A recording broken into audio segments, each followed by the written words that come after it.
Hello students, hope you all are doing well.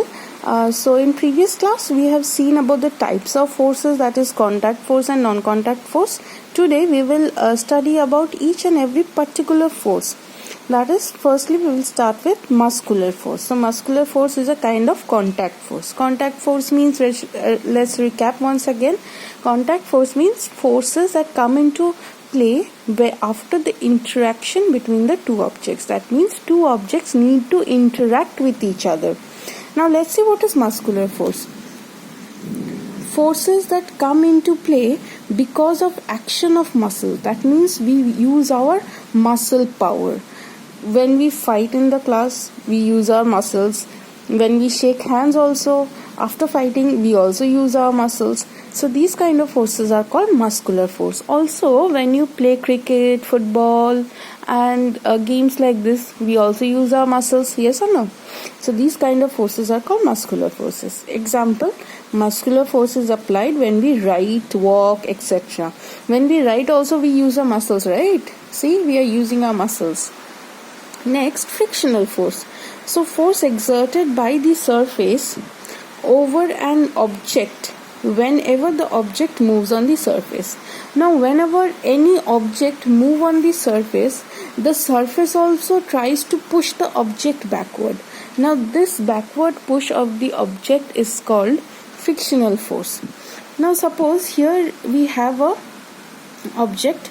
Now we are applying the force on the object. Now the object will try to move this way. Now there is a force from the ground in opposite direction to the force we apply. This force tries to push the object in the opposite direction of the applied force. This force is called the frictional force. Frictional force is everywhere and it is also a very important force. Without frictional force we will not be able to walk. It helps us to walk, it helps us to write. Okay, have you seen that if the floor is very wet or very oily, you're unable to walk and you fall down? Why is that? Because in that case friction reduces. So you see, friction is very, very important in our daily lives. It is a big boon as well as a bane. So we will learn about friction in our next chapter. Next we move on to magnetic forces. Now we all have seen magnets, yes or no? So have you seen magnets? Most probably they are of red color. You play with magnets also.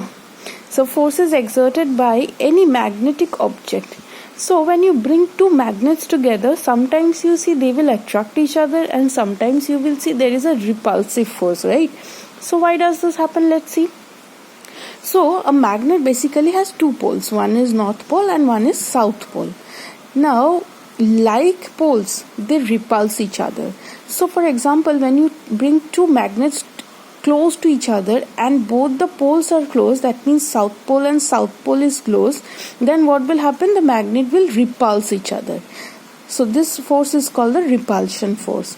And if you bring a magnet where one magnet is south pole and the another is north pole, then what will you see? They are attracting to each other. So this force is called attraction.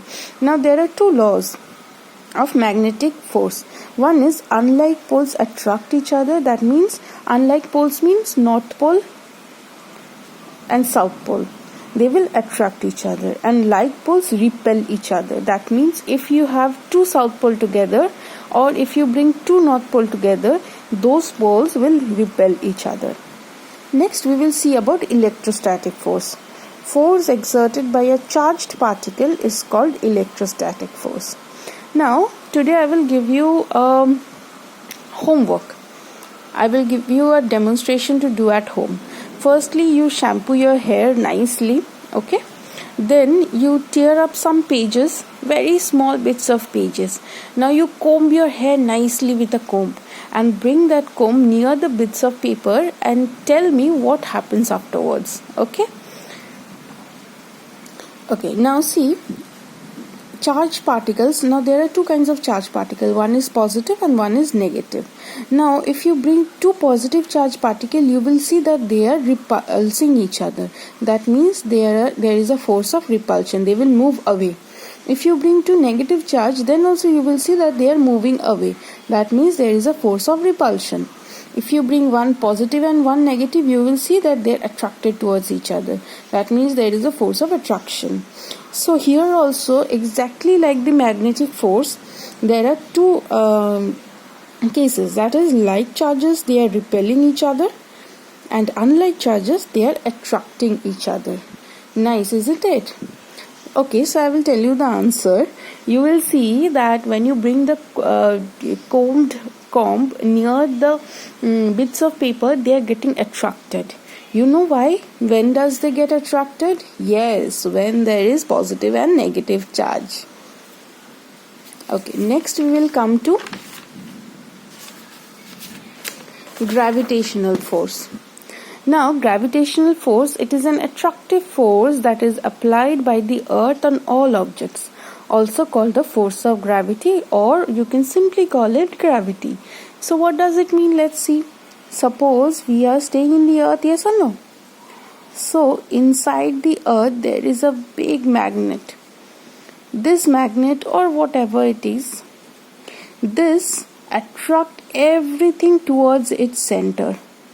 This force by the earth is called the gravitational force. So the gravitational force tries to pull everything towards its center. So that's why if you drop anything, that object, instead of flying away, it goes down towards the earth.